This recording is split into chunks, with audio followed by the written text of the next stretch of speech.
ponente pues es Rubén García Alía, que haciendo una breve presentación, lo primero que tengo que hacer es decir que es graduado, bueno, que es titulado, es licenciado de esta facultad.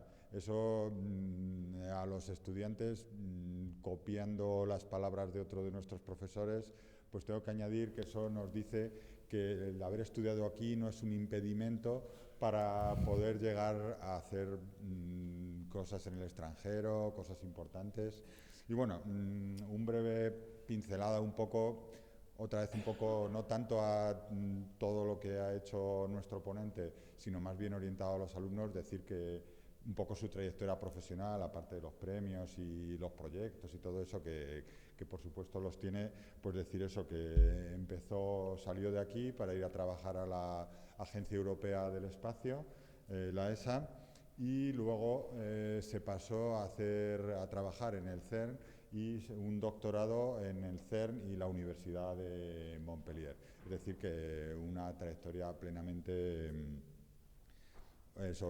europea y internacional. Y bueno, su trabajo es en lo que va a dar la charla, efectos de la radiación en diferentes equipos y sistemas.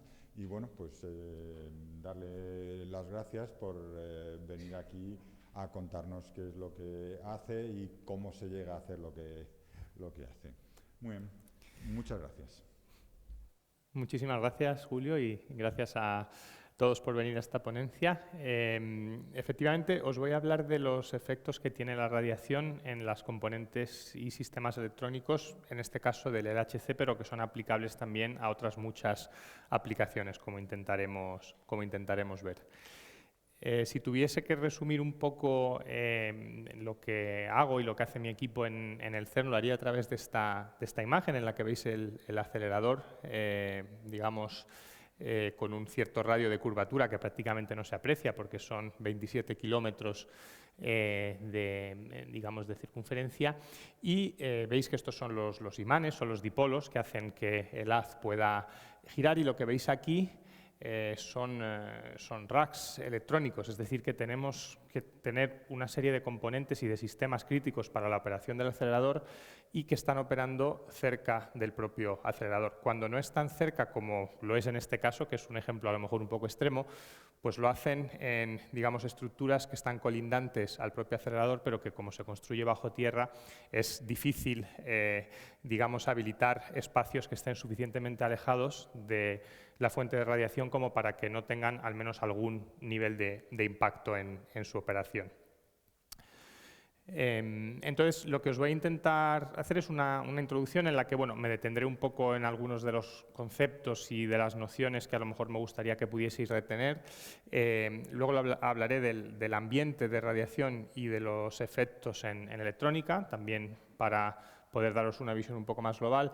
Luego ya de la parte, digamos, de mitigación y prevención, es decir, qué hacemos como medidas para evitar que estos efectos nos impacten de manera muy negativa, será más con algunas fotos y ejemplos de los tipos de ensayos que hacemos, y luego, bueno, alguna información extra si nos da tiempo al final.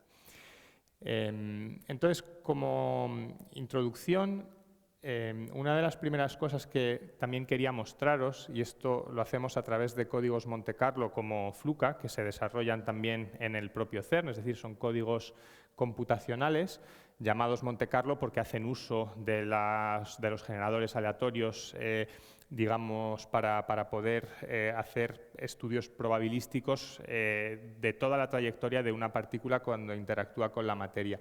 Y lo que os quería llamar la atención al hecho de que esta es la cascada, digamos, de partículas secundarias que genera un solo protón interaccionando con, en este caso, aluminio, ¿vale? La energía serían 450 JeV, esta es la energía mínima del LHC, de hecho, y una sola interacción pues, te va a producir tanto una componente electromagnética como una componente hadrónica. O sea, el haz es tan energético que cuando interactúa va a generar una gran cantidad de partículas secundarias que a su vez por efecto de cascada van a generar otras partículas. Entonces, esto es lo que hacen los códigos Monte Carlo para poder representar esta interacción entre la radiación y la materia que está en el origen de los efectos que luego vemos en la electrónica. Y de hecho, si dejamos correr un poco el tiempo y nos vamos a escalas temporales ya de algunos milisegundos, o sea, relativamente amplias dentro de lo que es las escalas de tiempo nucleares y atómicas, vemos que al final ese mismo protón que teníamos originalmente lo que genera sobre todo es un campo de neutrones. Al final los neutrones son una partícula de la que vamos a hablar bastante porque tiene un compromiso bastante interesante entre lo mucho que puede propagarse y, digamos, las distancias importantes que puede recorrer por no tener carga, pero también los efectos que puede inducir en electrónica. Entonces, muchos de los efectos que vamos a ver, de hecho, también por dónde están colocados, típicamente la electrónica está a una cierta distancia de donde esta interacción se produce, entonces son campos que para nuestra aplicación vienen dominados por neutrones de muy distintas energías. Quería decir también, como introducción, que yo voy a hablar de los efectos de radiación en electrónica, pero esta es solo una parte bastante pequeña de lo que son los efectos de radiación más generalmente en un acelerador. Ya de por sí la radiación define el hecho de que el acelerador tenga que estar bajo tierra, si no sería mucho más fácil construir aceleradores. Y hay conceptos, por ejemplo, para hacer aceleradores debajo del mar o en la Luna, por ejemplo, también, digamos, haciendo uso de otro tipo de blindaje o del hecho de no tener que preocuparse de la generación de radiación en cuanto a la protección de los seres humanos, ¿no? Digamos. Entonces, por eso hacemos uso del blindaje natural que nos proporciona la Tierra, pero eso implica construir túneles a centenas de metros de profundidad, que no es precisamente barato. Entonces, la parte de estructura de ingeniería civil, típicamente el coste es más o menos compartido con los imanes, que es el otro sistema, digamos, que cuesta mucho dentro de un acelerador circular. Además de este hecho, que ya nos limita un poco la propia concepción del acelerador, hay otros muchos efectos de radiación en los que no voy a entrar, pero bueno, tenéis este paper si queréis un poco resumiéndolo. Pues por supuesto la radiación va a generar a su vez una activación residual, es decir, si el acelerador deja de operar pero hay que acceder a él, los niveles de radiación van a seguir siendo bastante importantes. Entonces, ya esto es algo que se intenta reducir. Incluso, a veces el haz pues, podría llegar a dañar físicamente alguna de las componentes.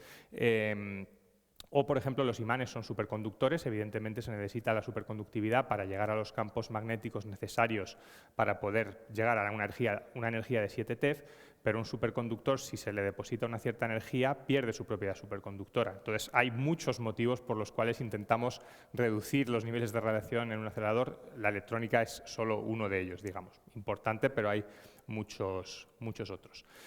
Y entrando ya un poco en qué es lo que le sucede a la electrónica, y lo veremos un poco más en detalle luego, al final lo que importa es la ionización de partículas. Es la propiedad según la cual una partícula va a depositar carga en un circuito electrónico.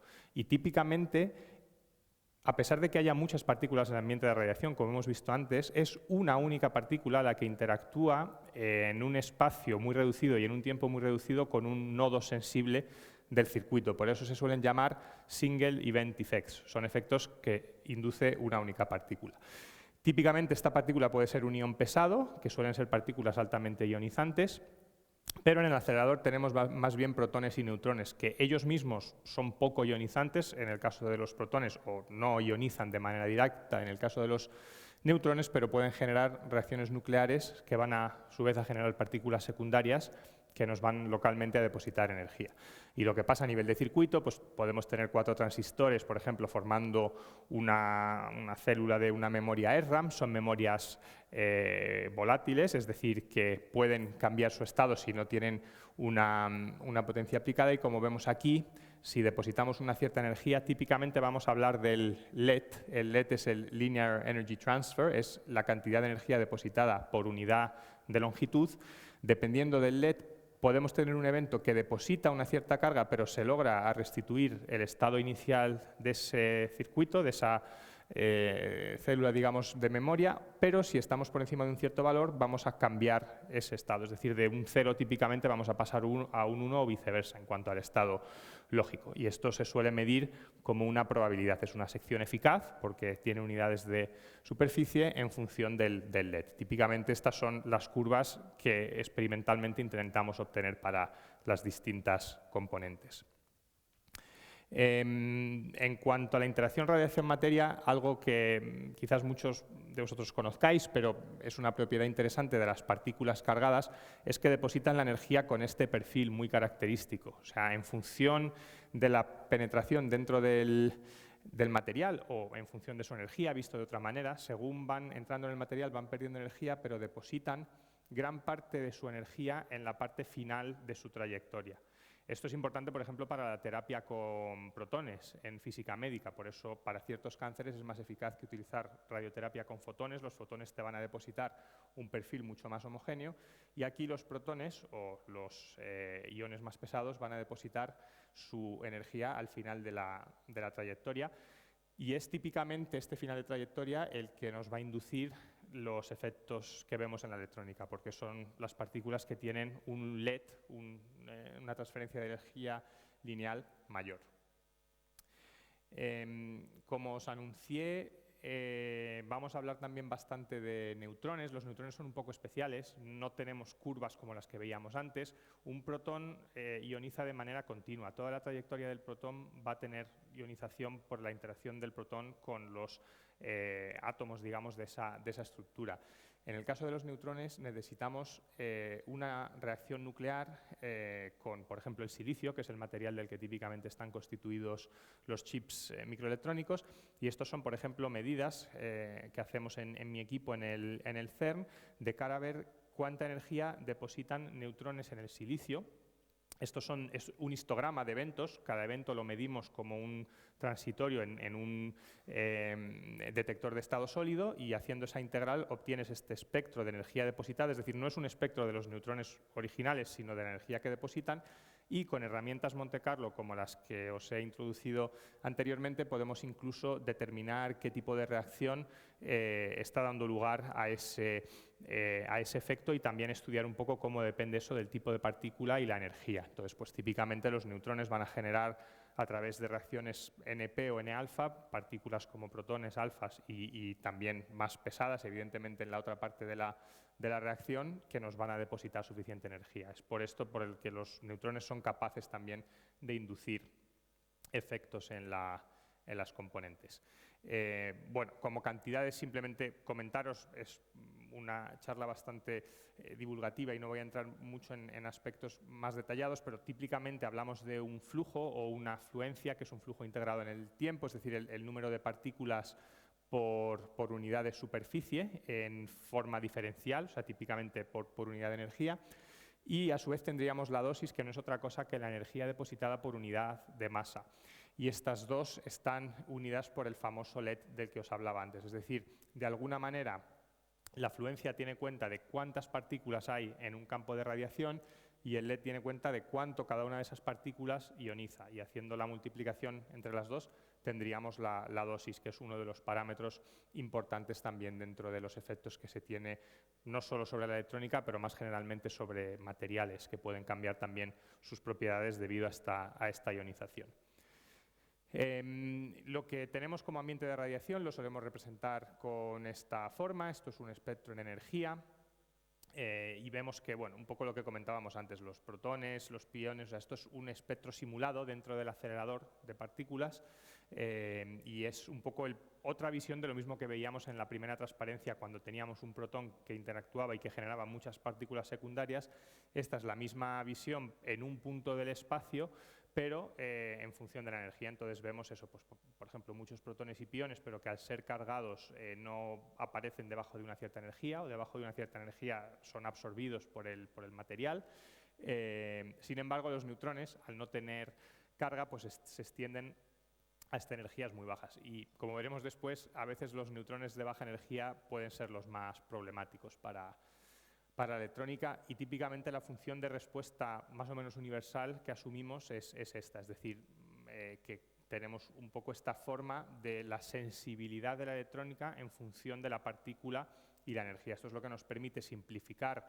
Sería muy complejo caracterizar un espectro de energía en todos los puntos del acelerador, entonces intentamos caracterizarlo de manera integral y esa integral la hacemos a través de estas funciones de respuesta, lo que nos da un valor único para describir, un escalar único para describir digamos, la intensidad del campo de radiación en un determinado punto del acelerador. Algo que también me parece que es muy importante poner en contexto para tener una noción un poco más cotidiana de lo que estamos tratando, en realidad el ambiente de radiación del acelerador no es del todo distinto al que tenemos aquí ahora mismo en esta sala, en el sentido de que al final, por ejemplo, los neutrones cósmicos son partículas que vienen generadas de protones de alta energía. En el caso del LHC, estos se aceleran en el propio acelerador. En el caso atmosférico, los acelera el universo, digamos, las supernovas, cualquier fuente de rayos cósmicos que al interactuar con la atmósfera genera unas cascadas de partículas que van a resultar en un campo dominado una vez más por neutrones. Al final los neutrones vuelven a aparecer un poco en muchas aplicaciones y aquí tenemos el espectro de neutrones a nivel terrestre que, por cierto, ahora mismo en cualquier, más o menos a nivel terrestre, hay 13 neutrones de alta energía por centímetro cuadrado por hora que están atravesando cualquier superficie que nos podamos encontrar. Y esto más o menos corresponde a 10 elevado a 5 por centímetro cuadrado por año. Este número es importante porque es un poco la radiación mínima que puede haber, salvo que te vayas bajo tierra, es un poco el punto de partida y es algo que puede generar también problemas en electrónica, incluso convencional, para aplicaciones terrestres y atmosféricas. De hecho, es algo que, por ejemplo, hemos visto en casos en aviación, de problemas que ha podido haber en sistemas de aviación, aunque suelen tener mucha redundancia y suelen tener muchas medidas para contrarrestar estos efectos. Evidentemente, es un sector tremendamente seguro, pero sí que es cierto que algunas anomalías que se han visto, por ejemplo, en esta famosa de Qantas ya de hace unos años en Australia, pues son la causa que al final a la que se atribuye ciertos comportamientos, digamos, de sistemas electrónicos. Y esto, bueno, es más probable que suceda a una cierta altura porque cuanto más nos elevamos en la atmósfera, mayor es el flujo de neutrones hasta un cierto punto. Eso sucede también a nivel de ciudades. Hay ciudades o hay zonas de población en las que los flujos de neutrones son mucho más elevados y el riesgo, por tanto, de tener efectos de radiación es también más importante.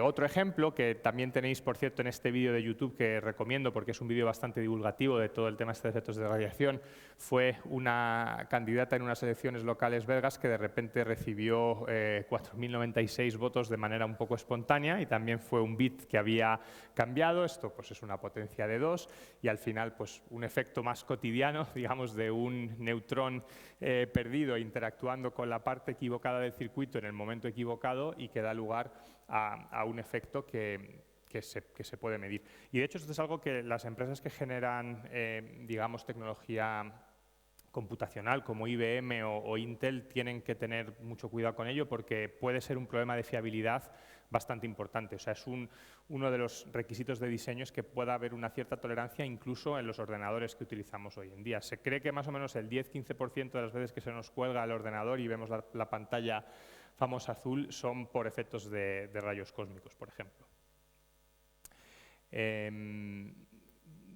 Simplemente por completar un poco, los neutrones cósmicos no son la única fuente de efectos de radiación a nivel terrestre. Está también todo lo que son materiales radioactivos que pueden decaer en partículas alfa, es decir, aunque haya pequeñas trazas de elementos que puedan ser de la cadena, digamos, del uranio y demás, pues estos al decaer en otros radioisótopos hasta que logran la estabilidad, pues pueden también impactar la fiabilidad. Entonces hubo un momento en el que no se sabía muy bien si esos errores que se estaban induciendo a nivel de operaciones computacionales venían de una fuente o de otra, pues llevaban los ordenadores bajo tierra y podían ver si era un origen cósmico o un origen del propio material de los chips. Y otra cosa que también se habla mucho, hemos hablado de neutrones, pero en realidad hay otra partícula que a nivel terrestre es más abundante que los neutrones, que son los muones. Es una partícula tremendamente interesante que también por la dilatación relativista logra alcanzar la superficie y se piensa que después de un cierto nodo tecnológico, es decir, que cuando se integre la electrónica por encima o por debajo de una cierta escala, los muones empezarán a dominar los efectos de radiación a nivel terrestre, aunque de momento está bastante claro que seguimos dominados por los neutrones, pero bueno, esto podría llevar a un aumento bastante significativo cuando se llegue a ese punto de sensibilidad de que un muón que interacciona de manera bastante débil pues pueda también inducir problemas en la electrónica. Por irnos focalizando ya un poco más en el CERN, yo creo que lo conocéis, es un laboratorio evidentemente producto de una colaboración internacional, involucrando muchos países y en el que tenemos como principal instalación el colisionador de hadrones. Llevamos más o menos de 10 años de operación, no llega a los 10 años de operación porque hay muchos años que son, digamos, de puesta a punto, y el próximo, digamos, la mejora sustancial que vamos a tener va a ser a partir de 2029, donde pasaremos al LHC de alta luminosidad, es decir, a producir una cantidad significativamente mayor de partículas. Y bueno, dentro de los muchos logros y de la mucha, digamos, descubrimientos, pues evidentemente cabe destacar el bosón de Higgs, que se descubrió relativamente pronto dentro de la historia del LHC, quizás más pronto de lo que se esperaba incluso. El LHC es el anillo último de toda una, digamos, un complejo de aceleradores que van aumentando progresivamente la energía, ¿no? Entonces, pues efectivamente es un poco el buque insignia dentro de la organización, pero mucha de la física y muchos de los experimentos que se hacen en el CERN se hacen, digamos, en otras partes del acelerador. Por ejemplo, tenemos experimentos como ISOLDE, que estudia radioisótopos para aplicaciones médicas, sobre todo. Tenemos ENTOF, que mide reacciones, secciones eficaces con neutrones para aplicaciones también, por ejemplo, de astrofísica y demás. O sea que hay una variedad muy importante de aplicaciones. Al fin y al cabo, todos estos aceleradores no tardan demasiado en llenar el LHC, y una vez que está lleno, pues están operando, digamos, y proporcionando haces a otros experimentos. ¿Qué tipo de sistemas tenemos en el acelerador y cuáles son un poco las causas de problemas ligados a la radiación? Bueno, pues tenemos multitud de sistemas que están instalados, como os mostraba antes, o directamente debajo del acelerador o en salas contiguas, pero que siguen estando pues, a varios metros o decenas de metros como mucho del propio acelerador. Están, por ejemplo, los convertidores de potencia. Hay que proporcionar intensidades enormes a los imanes, y esas intensidades no las puedes, de corriente no las puedes transportar a través de distancias muy largas. Entonces tienes que tener un convertidor que proporciona, digamos, kiloamperios de corriente de manera muy precisa, pues muy cercano al haz.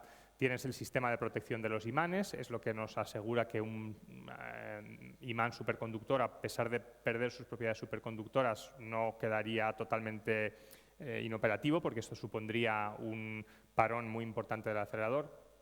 Hay sistemas de vacío, evidentemente tenemos que operar en ultra alto vacío, instrumentación para caracterizar el haz, criogenia, radiofrecuencia. O sea, hay múltiples sistemas que requieren de electrónica para la parte de potencia, de control, de comunicación, para cualquier función que pueda desempeñar. Entonces, estos son principalmente las causas, digamos, de problemas con respecto a la radiación. La radiación es sobre todo también un problema en aplicaciones espaciales, y la gente de espacio muchas veces nos dice: bueno, vosotros tenéis mucha suerte porque operáis un acelerador y el acelerador lo tenéis a mano. Si se os estropea algo, pues bajáis, lo arregláis, lo cambiáis la tarjeta o hacéis un reset y todos contentos. Si eso pasa en el espacio, es algo que típicamente no puedes arreglar. Pero al final, lo que sucede en el LHC es que opera en ciclos de más o menos 10 a 12 horas. Y esos ciclos pues requieren un cierto tiempo para ponerlo en funcionamiento. Es decir, hay que inyectar el haz de los otros aceleradores, acelerarlo, ponerlo, digamos, prepararlo para poder generar colisiones y resultados de física. Y todo esto lleva un tiempo que es mínimo 2 o 3 horas. Entonces luego se intenta tener 10 o 12 horas de operación y luego volver a empezar, porque llega un momento en el que la calidad del haz no es suficiente como para justificar el seguir operando. Entonces esta es un poco la optimización que se hace. Pero más o menos la mitad de los ciclos se interrumpen de manera no programada. O sea, en la mitad de los casos se llega hasta el final del ciclo en el que decimos, bueno, vamos a extraer el haz y vamos a volverlo a inyectar, pero en otros 50% de los casos más o menos hay que extraerlo de manera segura porque hay algún sistema que recibe una señal o que tiene un aviso que nos dice que puede haber una amenaza y que tenemos que extraer esa enorme cantidad de energía que tiene el haz. Entonces, si ese 50% en lugar de un 50%, pues es un 60, un 70, un 80, debido a la radiación, como era en su origen, al final el tiempo que tienes de operación y de generación de datos, digamos, que puedan explotarse de manera científica, se ve reducido y se ve comprometido. Entonces, por eso es cierto que sí podemos reparar, pero si tenemos que hacerlo demasiado a menudo, pues tenemos una infraestructura que no estamos explotando de manera demasiado eficaz. Y esto se representa, o digamos, un poco nuestro parámetro para ver un poco el rendimiento de los efectos de radiación es el número de extracciones. Un dump es una extracción del haz por unidad de luminosidad integrada, es decir, por cuántas interacciones de física hemos producido. Y como veis, pues esto se ha ido reduciendo a lo largo de los años, gracias a medidas que veremos después, pero os puedo anunciar ya que las primeras que se tomaron no eran muy imaginativas, es decir, era o llevarse los equipos más lejos o añadir más blindaje. Lo que pasa es que todo eso pues, lleva mucho tiempo, mucho esfuerzo y un coste adicional importantísimo. Pero este es un poco el indicador de dónde estábamos al principio. Los efectos de radiación eran la primera causa de interrupciones en el acelerador. Y dónde estamos ahora, que estamos más o menos en esta curva, es donde hemos estado también los años después de 2017 hasta ahora, pero para High Luminosity necesitaremos todavía mejorar de un factor 5. O sea, queda mucho trabajo por delante porque para los requisitos y los niveles de radiación que vamos a tener en el futuro acelerador, digamos, que es el mismo acelerador pero con equipos sustancialmente mejorados, todavía nos impone esa necesidad de mejorar sustancialmente.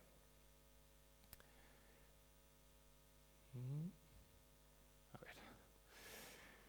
Vale, en cuanto al ambiente de radiación, os quería dar una introducción un poco, digamos, general, pero en el acelerador, como os digo, empezamos más o menos en este nivel. O sea, la electrónica comercial que viene producida por los distintos fabricantes y que tiene una cierta fiabilidad asociada a ella, opera en ambientes de radiación de 10 a la 5 y nosotros en el acelerador típicamente estamos en este rango de 10 a la 7 a 10 a la 11. ¿Vale? Estos son siempre partículas o lo que llamamos high energy hadron, o sea, partículas altamente energéticas por centímetro cuadrado por año. Estamos en estos 4 órdenes de magnitud.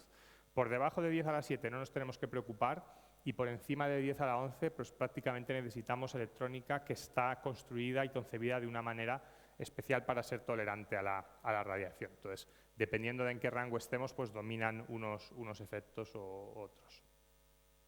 Entonces, teniendo esto un poco en mente para los órdenes de magnitud, el siguiente punto es ver un poco la estructura del acelerador. Típicamente tenemos lo que se llama un punto de interacción, es donde interaccionan las partículas y se detectan con los distintos experimentos. Estos son los 4 experimentos fundamentales. Los más problemáticos en cuanto a niveles de radiación, porque son los que más interacciones producen, son CMS y Atlas. Luego tenemos una zona que se llama el Dispersion Suppressor, que hace un poco la unión de la óptica del haz entre el punto de interacción y luego lo que es el ARC. El ARC es la parte, digamos, curva del acelerador que nos permite tener una trayectoria tal que podamos acelerar en el mismo punto sin necesidad de hacerlo, por ejemplo, a través de un acelerador lineal. Entonces, como os podéis imaginar, pues cuanto más cerca estamos al punto de interacción, mayores son los niveles de radiación. Y esto es lo que vamos a ver. Aquí típicamente hay 3 fuentes de radiación, las propias interacciones, en los puntos en los que se generan esas partículas que luego se estudian con los detectores, puntos del acelerador en el que de manera intencionada se introducen objetos para lo que se llama colimar el haz, es decir, es limpiar el haz de una manera controlada, pero evidentemente siendo una fuente de radiación local. Y luego otra fuente bastante interesante es la interacción con el gas residual que hay en la tubería de vacío. O sea, al final el haz viaja por un tubo en el que hay niveles de vacío de 10 a la menos 9, 10 a la menos 10 milibar, pero eso es una densidad molecular de gas que es suficiente como para dar lugar a interacciones que a su vez van a van a producir también estas cascadas de partículas que hemos visto antes. Entonces, al final, lo que hemos comentado un poco, siempre todo empieza típicamente con una reacción nuclear de una partícula altamente energética y luego vamos a tener la componente electromagnética y hadrónica, que es la que se va a propagar y la que va a hacer que ese campo de radiación se extienda. Este campo de radiación lo medimos con distintos instrumentos. Evidentemente, una parte importante de la actividad es cuantificar estos niveles de radiación. Tenemos cámaras de ionización, es una de las soluciones más estándar para medir niveles de radiación.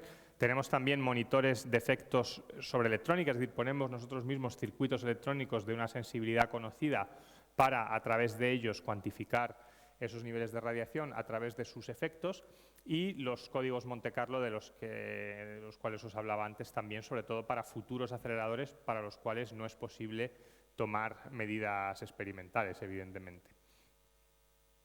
Otra solución bastante elegante que hemos implementado más recientemente es una fibra óptica. Al final, las fibras ópticas se degradan por la radiación porque se oscurecen. O sea, la señal que se transmite, la señal óptica, se atenúa. Entonces, nosotros aprovechamos esa propiedad para correlacionarla con la dosis y con un único sensor medir la radiación a lo largo de todo el acelerador. O sea, en lugar de tener sensores puntuales como una cámara de ionización que tienes que replicar, tenemos un único sensor, que es una fibra óptica repartida a través de todo el acelerador, la interrogamos con una cierta longitud de onda y midiendo las pérdidas en función del tiempo de la señal reflejada, podemos correlacionarlo con la posición. O sea que todas estas medidas con una resolución espacial de 1 metro se hacen con un solo detector. Esto es bastante innovador.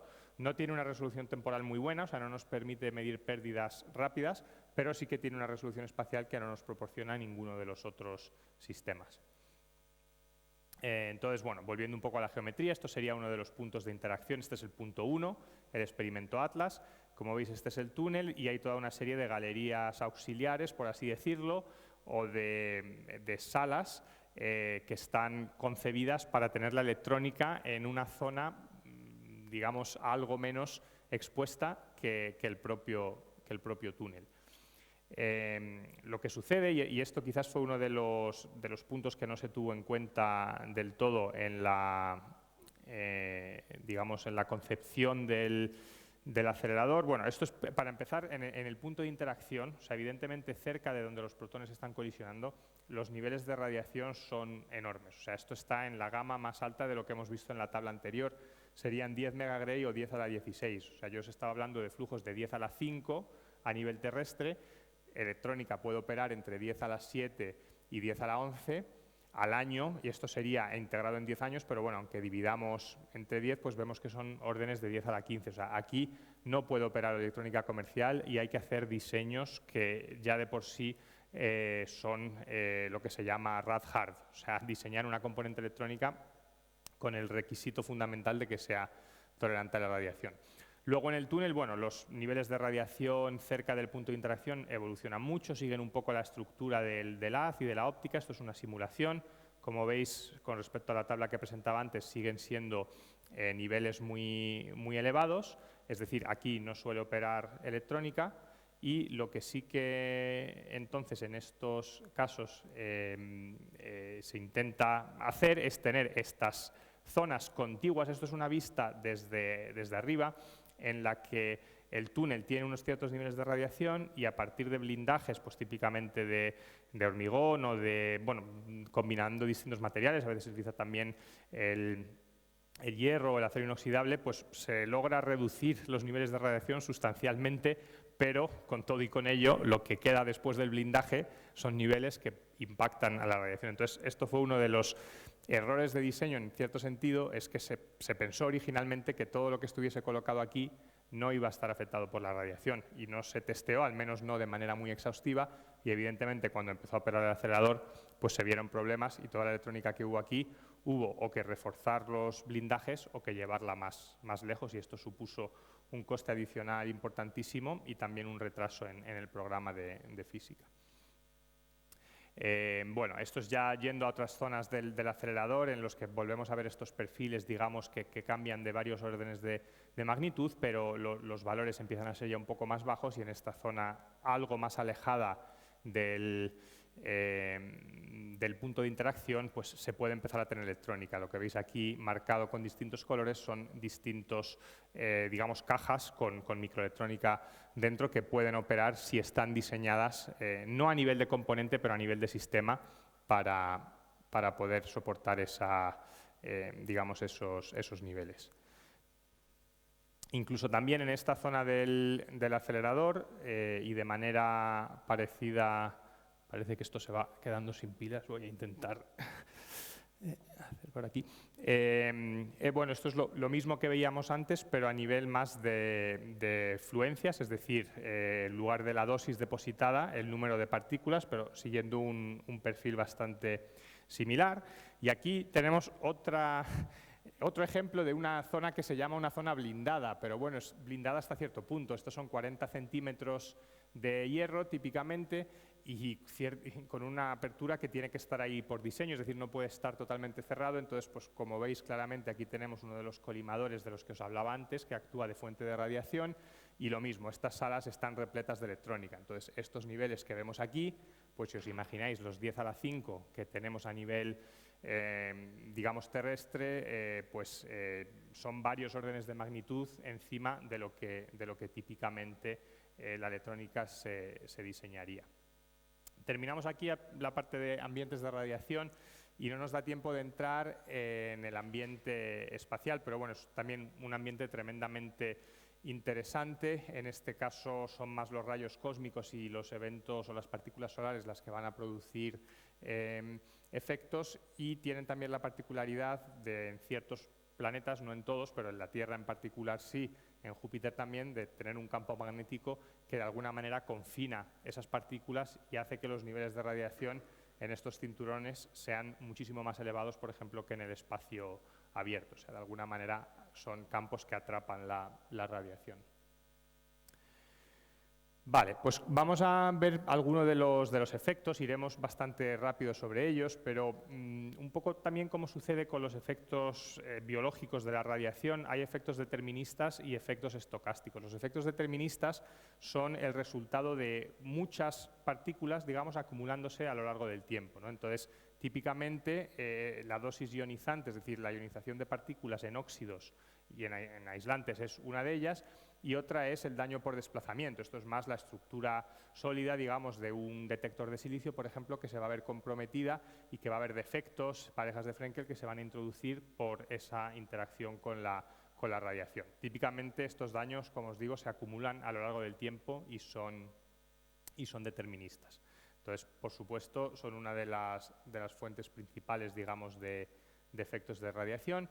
Y luego están los efectos singulares, que es bastante distinto porque no es un efecto coherente de muchas partículas, es una única partícula que tiene una probabilidad muy baja de generar un efecto porque tiene que, digamos, interactuar en un momento muy preciso, en un lugar muy preciso, pero que evidentemente con flujos elevados como los que tenemos en el acelerador o en el espacio pueden dar lugar a lo que comentábamos antes de la ionización directa y ionización indirecta.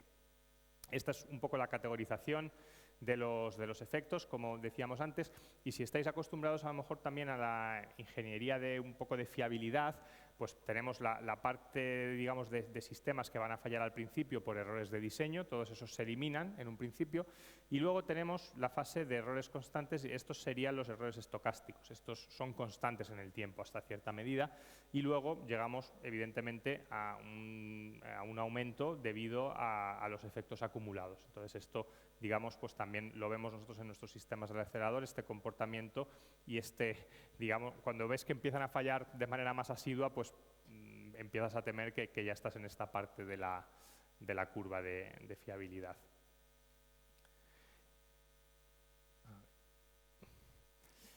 Luego, según los efectos, también se utilizan partículas distintas. Algo muy importante es testear la electrónica para todos estos efectos y, pues, por ejemplo, los efectos, los single event effects se suelen testear con protones. La energía depende un poco de si queremos ver efectos tanto destructivos y no destructivos, como si solo nos interesan los no destructivos. Y típicamente los efectos acumulados los testearíamos en fuentes radiactivas, como puede ser una fuente de cobalto 60, o en reactores nucleares en el caso de la dosis no ionizante. Entonces, estas son las fuentes de radiación a las que solemos tener acceso para, de manera controlada, caracterizar la respuesta de las componentes y ver si son compatibles con los requisitos, ¿no? En cuanto a los efectos de dosis, se suelen inducir en los óxidos y básicamente lo que hacen es cambiar la respuesta de tu transistor. O sea, esta sería una curva característica, digamos, en función de la tensión de la puerta, y al final pues vas a variar esta curva debido a la carga que se queda atrapada en el óxido, y vas a tener un aumento de la corriente cuando el transistor está apagado, o vas a cambiar, por ejemplo, la tensión umbral o la tensión que se alcanza cuando está en modo, digamos, conductor. Entonces, pues todas estas cosas a nivel de transistor nos van a afectar a nivel de circuito. Y lo que hacemos en el CERN, básicamente dentro de mi equipo, es intentar caracterizar estos efectos no tanto a nivel de transistor, sino más bien a nivel de circuito. O sea, nosotros lo que vemos es el efecto a nivel de circuito, pues típicamente un test, pues si es, por ejemplo, un regulador de tensión, pues vamos a ver si esa tensión, en función de la dosis, se mantiene, como es aquí el caso, la deriva es muy, muy pequeña, es aceptable, o en algunos casos pues cambia completamente. Entonces, este es el efecto, digamos, conjunto de distintos transistores que integran ese circuito y que al final hace que falle. Y aquí vemos pues otros casos en los que tenemos a veces un MOSFET de potencia relativamente común, que aunque testeemos distintas referencias que cumplen esa misma funcionalidad, nos vamos a encontrar pues que todas ellas sufren más o menos de los mismos tipos de efectos. Los efectos por desplazamiento son más a nivel de la estructura cristalina del silicio y suelen ser más comunes, por ejemplo, en optoacopladores o en tecnologías bipolares, ¿vale? Entonces aquí, pues lo mismo. Por ejemplo, un circuito integrado, pues en este caso veis que prácticamente no es sensible a los gamma, o sea, no tiene un efecto la ionización en el circuito, pero si tenemos partículas que inducen daños por desplazamiento, sí que vamos a tener una respuesta que no va a ser quizás compatible con operar esa componente. Los single event effects son los efectos estocásticos de los que hablábamos antes, y aquí, bueno, a lo mejor resaltar que según se van haciendo más integrados los circuitos y la tecnología CMOS, también la respuesta se hace más sensible, pero el volumen se hace más pequeño. Entonces, globalmente, la sensibilidad por bit, por así decirlo, prácticamente se mantiene constante, porque eres sensible a más partículas, pero tu superficie sensible es más pequeña. Sin embargo, a nivel de circuito, como los circuitos van teniendo cada vez más, o a nivel de componentes como un microprocesador o una FPGA, pues eso sí que va a ir en aumento, digamos, va siempre en aumento. Aquí tenemos otro ejemplo, por ejemplo, de una memoria en la que son varias zonas de esta memoria que pueden estar impactadas por, típicamente, una única partícula puede inducir efectos en múltiples, digamos, celdas de la SRAM colindantes. También hay efectos destructivos, no todo es digital, o sea, también hay efectos analógicos de aumento de corriente, digamos, muy importante, y que puede llegar a destruir físicamente la componente. Uno de los ejemplos es el single event latch-up. Este es el motivo por el cual, por ejemplo, algunas de las tecnologías avanzadas de Xilinx no pueden utilizarse en el espacio, porque son sensibles a este efecto que para proyectos espaciales suele suponer una amenaza bastante importante. Entonces, pues, por ejemplo, esta curva que enseña una cierta sensibilidad en función del LED, pues es lo que hace que al final digamos, en el ámbito espacial se tienda a evitar esta tecnología, que por otra parte sería muy interesante y muy atractiva, porque a nivel de prestaciones, digamos, electrónicas da muchas oportunidades. En electrónica de potencia todavía el efecto puede ser más visible y podemos tener, pues, incluso daño físico sobre el componente, como en el caso del single event burnout.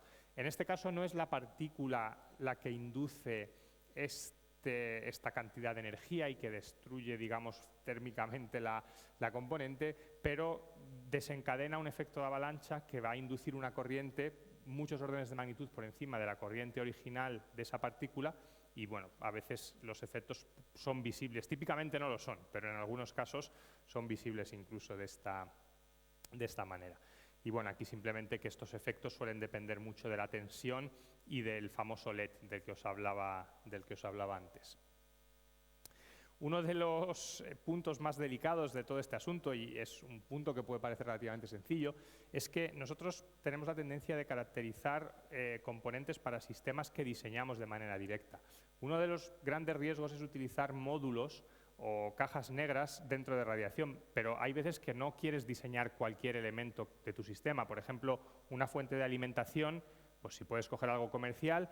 Entonces, lo que se hizo en el CERN en su momento, se cogió esta fuente de alimentación, se testearon 10 o 20 unidades, funcionaron bien, se instalaron en torno a 1000 y de esas 1000 se veía que había algunas que fallaban mucho y lo que pasó sencillamente es que de esas 1000, pues a lo mejor unas 50 tenían un MOSFET de potencia que era distinto y que era mucho más sensible. Entonces, es un test que es poco representativo porque tú puedes tener un test exitoso, pero no te da mucha confianza. Al revés, te puede dar una confianza, digamos, ficticia en el hecho de que luego va a funcionar de manera operacional porque no sabemos qué hay dentro de estos módulos y por eso intentamos diseñar todo de manera, digamos, customizada. Sin embargo, nos tenemos que fiar de las componentes. Al final compramos COTS y el problema con los COTS, con las componentes comerciales, es que incluso COTS de lotes distintos o comprados en momentos temporales distintos pueden tener una respuesta a la radiación muy distinta. Tú a lo mejor caracterizas esta curva verde, que puede ser suficientemente buena para tu aplicación, y luego lo que acabas instalando puede tener una sensibilidad mucho más importante. Entonces, esta falta de trazabilidad es uno de los puntos más importantes. Y luego se puede hacer endurecer la componente por diseño, pero esto es tremendamente caro. Típicamente, si vamos, por ejemplo, a un catálogo microelectrónico, vamos a encontrar que las componentes que tienen versión tolerante a la radiación son del orden de 100 veces más caras y no siempre van a ser ni siquiera suficientemente tolerantes para las aplicaciones. A veces requieren un diseño propio y eso sí que es típicamente totalmente fuera de lo que se pueden permitir proyectos pues, como por ejemplo los del CERN, que tenemos muchísimas unidades. Entonces, la tendencia es la de utilizar COTS. Las COTS son componentes puramente comerciales, como las que se utilizan en teléfonos móviles, en ordenadores, pero evidentemente hay que caracterizarlas. Y como veis aquí, el coste de caracterización suele ser bastante elevado. Es decir, la componente como tal es barata, pero hay que invertir mucho en testearla y en confirmar que se puede utilizar. Vale, de la parte de mitigación tengo más que nada fotos, o sea, esta parte ya va a ser más, digamos, simplemente para enseñaros cómo es un test de radiación y dónde se suelen llevar a cabo. A sabiendas de que, bueno, esta es otra de las curvas más de ingeniería de sistemas o de fiabilidad. ¿Qué podemos hacer con efectos de radiación en electrónica? Podemos ignorar el problema y decir, bueno, instalamos y vemos qué pasa. O podemos utilizar módulos puramente comerciales. Típicamente esto va a resultar en una disponibilidad muy baja de nuestra infraestructura y en un coste muy elevado. O sea, pagamos dos precios, por así decirlo. Otra manera es asegurarnos que la disponibilidad va a ser muy alta. Esto sería, por ejemplo, operar electrónica en zonas en las que no hay radiación, pero esto es muy caro porque no podemos tener blindajes o espacio suficiente para conseguirlo, o utilizar componentes que estén fortalecidas contra la radiación. Entonces, nosotros al final estamos en un punto, intentamos estar en este punto intermedio, en el que utilizando componentes comerciales con diseños, digamos, específicos, nos pueden, de alguna manera, resolver la papeleta de operar en estos entornos. Este es uno de los sistemas, por ejemplo, que se diseñó ya con la radiación en mente y, como veis, pues tiene sus partes, aunque intentemos minimizar la cantidad de procesado que hacemos en zonas de radiación, pues hay, por supuesto, ciertos elementos, el tema de la potencia, el tema de la digitalización de ciertas señales, un cierto procesado y la comunicación. Todo esto tiene que operar en un entorno de radiación. Intentamos simplificar al máximo, pero por debajo de un cierto límite no podemos simplificar. Como os hablaba antes, los test de dosis se suelen hacer con fuentes de cobalto 60.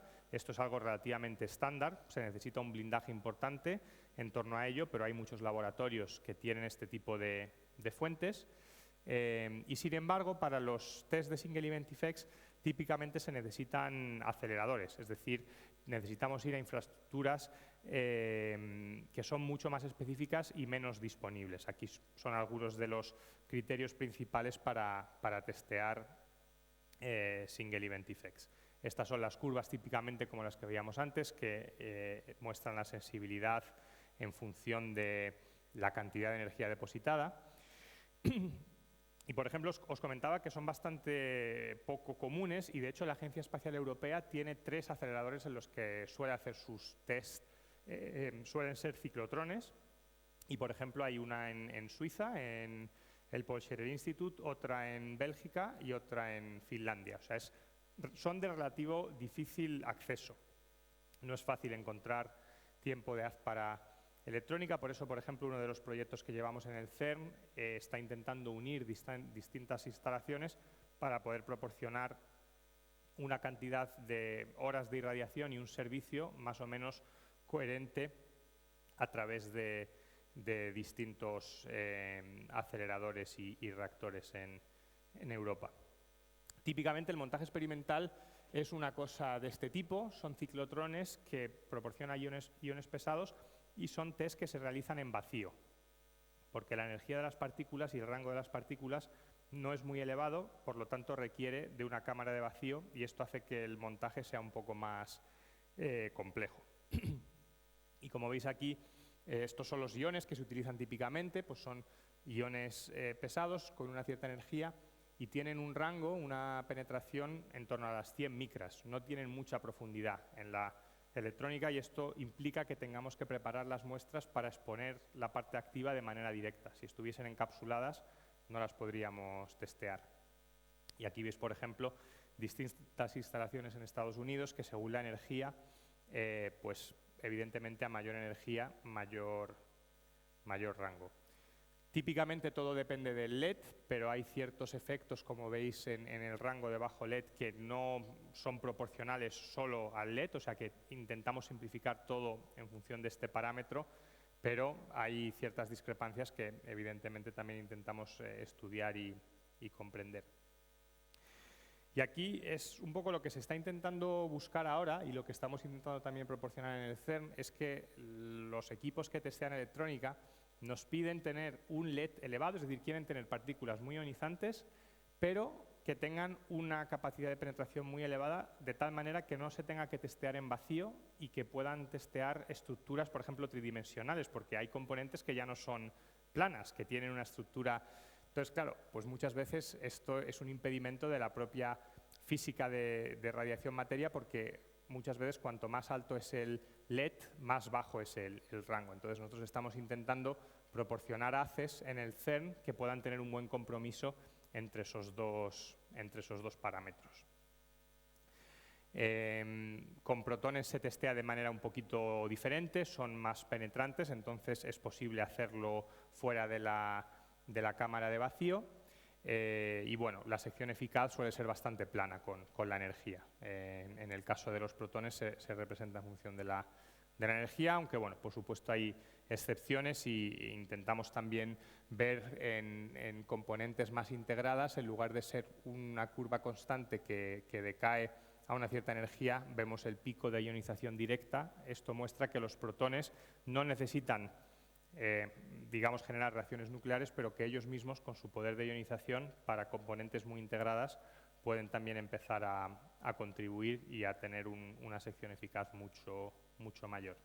Los neutrones los solemos obtener de fuentes de espalación, es decir, protones de alta energía que interactúan con un blanco y ese blanco genera neutrones. Los neutrones no se pueden acelerar, pero se pueden generar a través de la interacción con protones y típicamente lo que se busca es tener un espectro parecido al que se tiene en el espectro atmosférico, lo que hablábamos al principio Y en el caso de los neutrones, como son todavía más penetrantes, tanto por supuesto que los iones pesados como los protones, pues lo que hacen los usuarios típicamente es intentar utilizar el tiempo de haz, que suele ser bastante caro, para testear distintas tarjetas, porque los neutrones pues atraviesan de manera bastante sencilla todos estos montajes. Y neutrones térmicos, que como os decía al principio, a veces los neutrones de baja energía, por el contenido de boro que tienen algunas componentes, también pueden ser una fuente de errores, se suelen testear en reactores nucleares experimentales. Por daros una idea un poco de las infraestructuras en las que solemos visitar para hacer estos test, que por cierto evidentemente no se dedican en exclusividad a test de radiación electrónica, se dedican a otras muchas cosas, y de ahí a veces la dificultad de acceder a ellos. Y para terminar, esta ya es la última instalación que os muestro, es digamos los test que hacemos en el CERN de radiación, que tienen como particularidad que no tenemos un haz de partículas, lo que tenemos es un campo de radiación que llena una sala de varios metros cúbicos. O sea, es un procedimiento completamente distinto al que se utiliza en otros centros, y lo que buscamos favorecer a través de esta configuración es poder testear equipos a nivel de sistema, es decir, testear, por ejemplo, un convertidor de potencia que tiene a veces este tamaño enteramente en radiación. La gente de espacio esto no lo haría, testearían las componentes y en función de la respuesta de la componente infieren de alguna manera la respuesta a nivel de sistema. Nosotros lo que hacemos esa parte también, no vamos a ciegas a CHARM, CHARM es el último paso, hacemos una selección de componentes, pero hacemos un compromiso en el que no testeamos todas las componentes, las testeamos solo según su criticalidad, y luego pasamos esta última validación en la que en una semana el sistema va a estar expuesto a niveles de radiación pues comparables con los que va a haber en toda su vida útil en el LHC, y cualquier sistema crítico que vaya a ser instalado en el LHC tiene que pasar por esta instalación para verificar y para validar su funcionalidad. Con esto termino. O sea, creo que habéis podido también apreciar que es un campo bastante multidisciplinar. Hay mucha física de, digamos, altas energías, física nuclear, pero también mucha física de semiconductores, microelectrónica. O sea, es tremendamente multidisciplinar.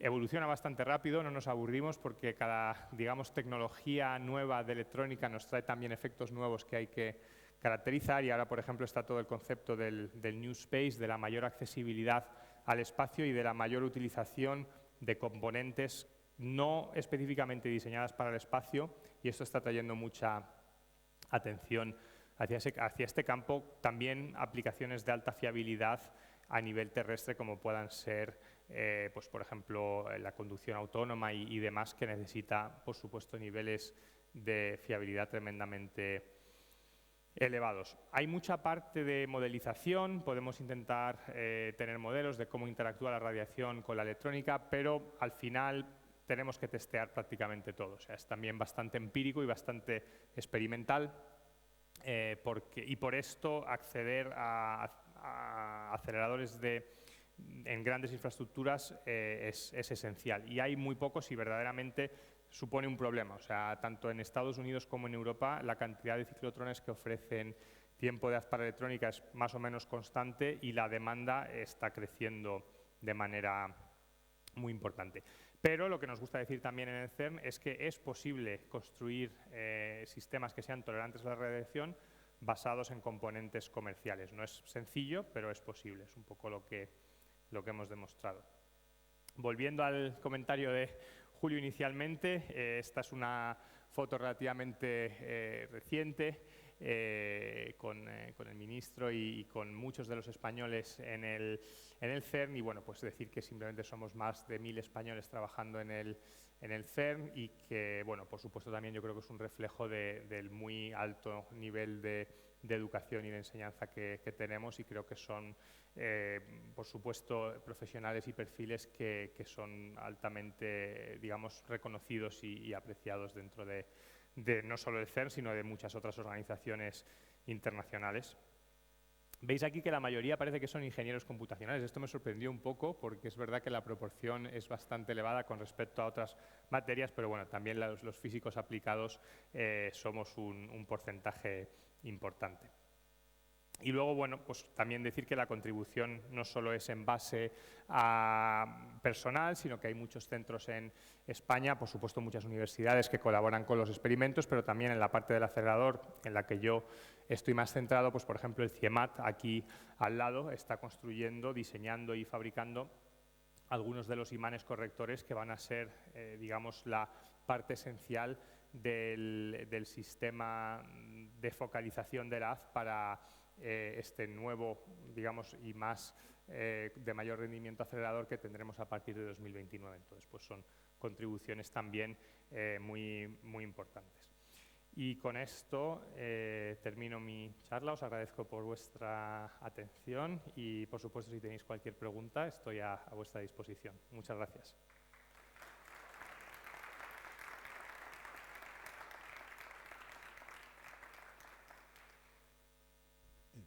Pues pasamos entonces al turno de preguntas.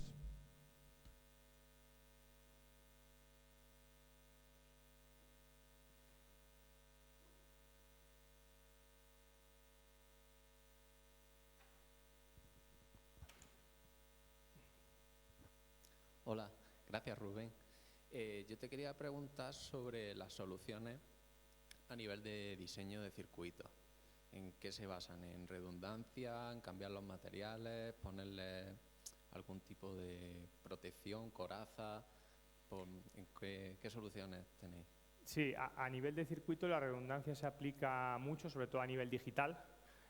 Cuando se tiene suficiente espacio, si tú tienes, por ejemplo, una FPGA, pues, por ejemplo, triplicar un cierto código para, en el caso de que te falle uno de los tres, seguir teniendo los dos que actúan de manera correcta, suele ser una de las selecciones fundamentales. A nivel más analógico, típicamente intentar operar las componentes lejos de su límite de tensión suele ayudar también. A nivel de potencia, lo que se llama derating, por ejemplo. Y bueno, luego en algunas circunstancias incorporar de alguna manera la deriva que va a tener esa componente en función de la radiación a tu diseño. Es decir, pues si esta tensión o esta referencia de corriente deriva, pues tener una manera, de alguna manera, de compensarlo, ¿no? Entonces, hay mucha mitigación a nivel de componente. No podemos actuar sobre los materiales, no podemos actuar sobre el diseño. Eso es lo que sería radiation hardening by process, pero ya no se hace, o sea, esa parte no es posible, pero sí que es posible seleccionar una arquitectura que sea sencilla, que sea robusta, y luego una de las partes que suele ser clave es para cada una de las componentes que te desempeña una función tener 2, 3, 4 alternativas, porque típicamente la variabilidad entre referencias que cumplen la misma función dentro de un circuito, dentro de un sistema, puede ser muy amplia. Entonces, combinando todos estos aspectos, se puede lograr esa prevención de efectos de radiación. Pero bueno, como bien apuntabas al principio, la redundancia, sobre todo en la parte digital, es interesante. Redundancia a más alto nivel, por ejemplo, coger un módulo comercial y simplemente duplicarlo, típicamente no hay presupuesto y espacio para hacerlo. Entonces, eso sí que, por ejemplo, en ITER se lo plantean ahora para el tema de la fusión nuclear, que también están empezando a encontrarse con posibles amenazas de ese tipo. Una de las soluciones es aplicar redundancia a nivel de sistema, pero bueno, es que a veces sencillamente no hay espacio suficiente como para duplicar el número de unidades. O sea que... Sí, pero que entiendo que con la industria no puedes decir quiero hacer un chip especialmente para esto, porque básicamente el proceso es súper largo de producción y todo es comercial al final. Claro, o sea, típicamente a los fabricantes no les interesa porque es un mercado tremendamente restringido. O sea, es un porcentaje muy pequeño los usuarios de microelectrónica que van a utilizar potencialmente esas componentes en radiación. Entonces, si quieres que hagan algo de manera dedicada, es una línea de producción totalmente independiente y aparte, y es muchísimo más cara. Hasta el punto de que para algunos circuitos integrados que utilizan los experimentos no es ya que tengas que ir a comprar algo que esté fabricado para ser tolerante a la radiación, sino que lo tienes que diseñar tú mismo. Entonces, estos son ciclos de diseño que a lo mejor duran 7 u 8 años. Y por eso la tecnología que utiliza el LHC a nivel CMOS es varias generaciones más antiguas de las que tenemos ahora. Se utilizan 130 nanómetros, por ejemplo, 180 nanómetros, cuando ahora tenemos FinFETs de 5 o 7 nanómetros, pero son procesos que todavía no sabemos utilizar para el diseño, digamos, de ASIC que sean rad-hard. Por eso, para la parte del acelerador, nos centramos mucho en componentes puramente comerciales. A veces hablamos con los fabricantes, intentamos entender un poco cómo podrían, de una manera muy sencilla, mitigar parte de estos efectos, pero no suele ser para ellos un mercado interesante. Vale, muchas gracias.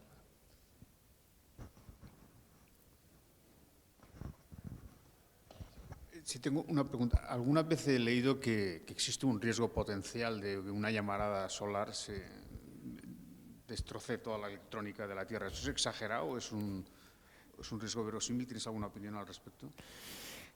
Yo creo que al final todo depende de la magnitud del evento, pero sí que hay varios eventos que, digamos, llegaron, creo que pues, en la época más del telégrafo, a generar unos efectos que ahora mismo, con la dependencia que tenemos de sistemas electrónicos, tanto en órbita como de manera terrestre, podría ser un riesgo. Y sí que se habla mucho de un posible blackout, de una tormenta solar que haría que la cantidad de protones o de partículas que llegan a la atmósfera sea de una tal magnitud que al final, pues de manera prácticamente coherente y al mismo tiempo haya muchos sistemas de comunicación o incluso de abastecimiento de potencia que no puedan proporcionar ese servicio. Entonces, sí que se habla mucho, es uno de esos efectos que es un poco difícil de cuantificar porque es un impacto muy elevado y un riesgo muy pequeño, ¿no? Entonces, al final, pues cómo combinar, o una probabilidad muy pequeña, cómo combinar esos dos es difícil, pero yo creo que si extrapolamos un poco lo que se ha visto o lo que se conoce de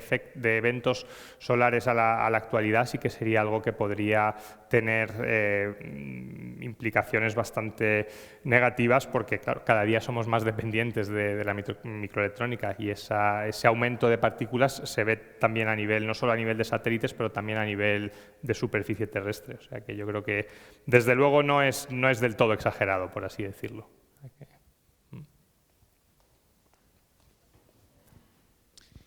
¿Alguna pregunta más?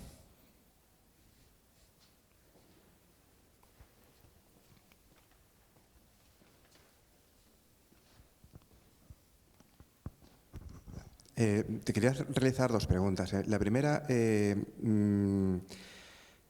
se ha puesto de moda la utilización del RISC-V como un nuevo tipo de microprocesador, un nuevo diseño de microprocesador. Me pregunto si vosotros estáis planteando su utilización, implementándolo en FPGA, si es así, ¿en qué tipo de FPGA se utilizarían?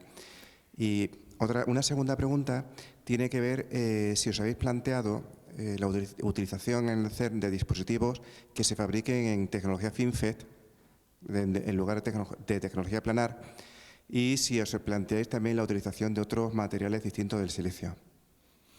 Vale, pues empezando por la segunda pregunta, sí, en principio en el sector del acelerador no nos ponemos muchos límites en cuanto al tipo de tecnologías a utilizar. Es más una cuestión también de diseño y de madurez de las herramientas que tienen a su disposición los diseñadores para hacer uso de esas componentes, pero a priori no hay nada, empezando por los FinFET, que nos indique que vaya a tener una sensibilidad muchísimo más importante de lo que tenemos hoy en día.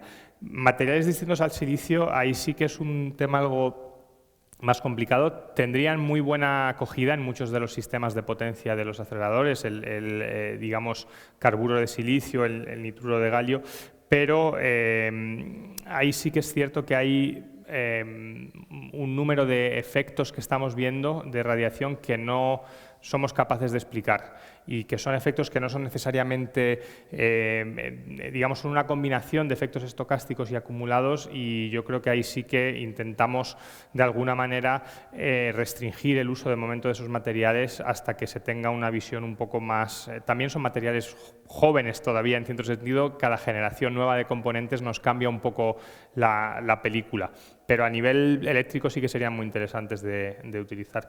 Y sí, el tema del RISC-V a nivel de implementación es algo que estamos viendo. Nosotros utilizamos FPGAs comerciales, pero son FPGAs basadas en flash, por ejemplo la ProASIC 3, la IGLU 2, entonces son FPGAs que, comparado con las Xilinx, por ejemplo, SRAM-based, no son de muy alta prestación, pero sí que hay ciertos sistemas, por ejemplo, de comunicación por Ethernet y demás que utilizan o que estamos intentando implementar de manera tolerante a la radiación y que han dado de momento un resultado bastante prometedor. O sea que sí que queremos evolucionar un poco más en esa dirección.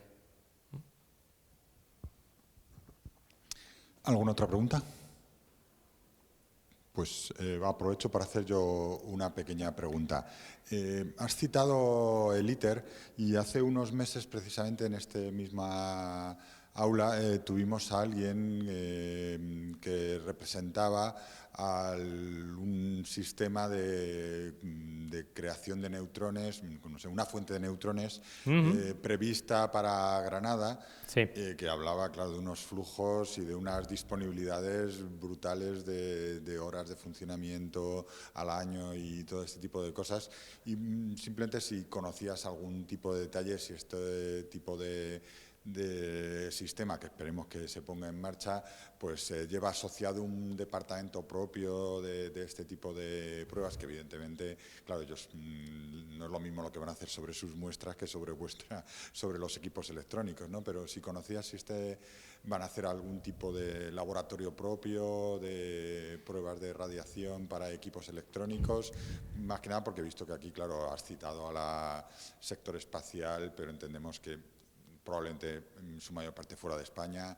El CERN evidentemente no está en España, pero por curiosidad si tenemos algo más cercano de ese nivel de... Sí, pues, por comentar, un centro en el que sí que, por ejemplo, realizamos test es el Centro Nacional de Aceleradores en Sevilla, que tienen energías relativamente limitadas, pero sí que es cierto que, sobre todo con protones, la gráfica que mostraba con una sensibilidad, con un pico de sensibilidad a baja energía, ha atraído bastante interés a la región energética de varias centenares de keV al MEV. Entonces eso lo pueden proporcionar en Sevilla y sí que es un centro que se visita de manera relativamente internacional para hacer ensayos de radiación.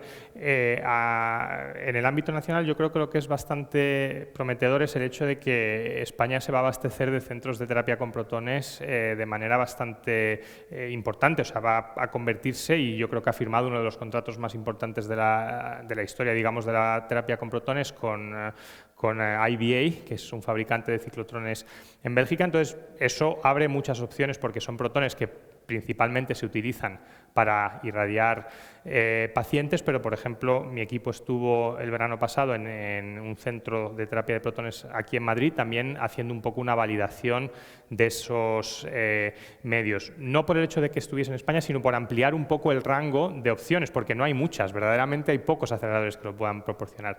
Para Yves Dones, que es el acelerador en Granada para aplicaciones de fusión, lo que comentas es muy interesante y sí que hemos contactado con ellos y sí que nos dijeron que ellos en su diseño conceptual y preliminar tienen una sala que prevén pueda ser utilizada para electrónica. Los niveles de flujo que hay sobre los materiales son muchísimos órdenes de magnitud mayores, es un poco el propósito principal, pero si de manera más o menos no totalmente gratuita, pero se puede tener una sala que de manera un poco en paralelo a estos materiales que estén en estudio puede irradiar electrónica, creo que sería muy interesante y sí que estamos en contacto con ellos para intentar ver si se podía proponer algo y sobre todo para intentar incorporar los requisitos y las preferencias de los usuarios a ese posible diseño de instalación. O sea que sí que es un comentario muy pertinente porque al final casi cualquier instalación de radiación electrónica va a ser en alguna infraestructura que se dedica principalmente a otra actividad. Entonces, por eso tenemos que intentar ver cuáles son las opciones y, por supuesto, sería interesante tener esa posibilidad en Yves Dones en Granada en un futuro. Muchas gracias. Bueno, la pregunta era un poco más bien eso. Evidentemente, el mundo es internacional y claramente lo demuestras tú. El trabajo es internacional, pero es por cercanía, por la cuestión de nuestros estudiantes y cómo pueden meterse en este mundo donde empezar a tocar puertas. Sin duda. Muy bien. ¿Alguna pregunta más?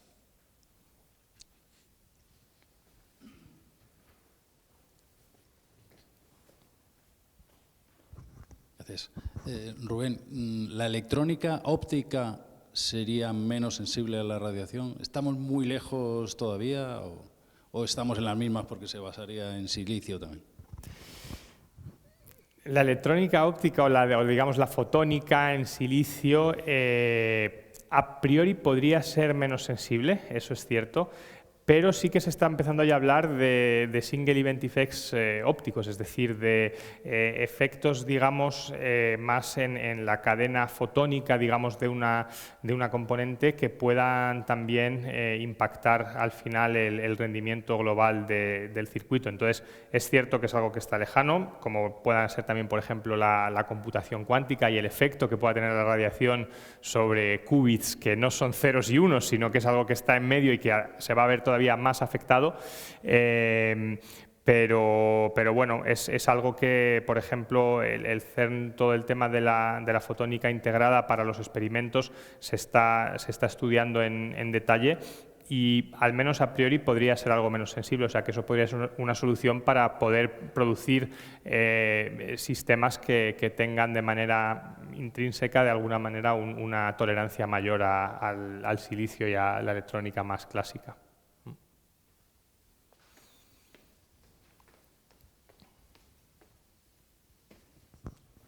Pues si no tenemos más preguntas, pues le agradecemos nuevamente a nuestro invitado por su interesante charla y cerramos ya esta sesión.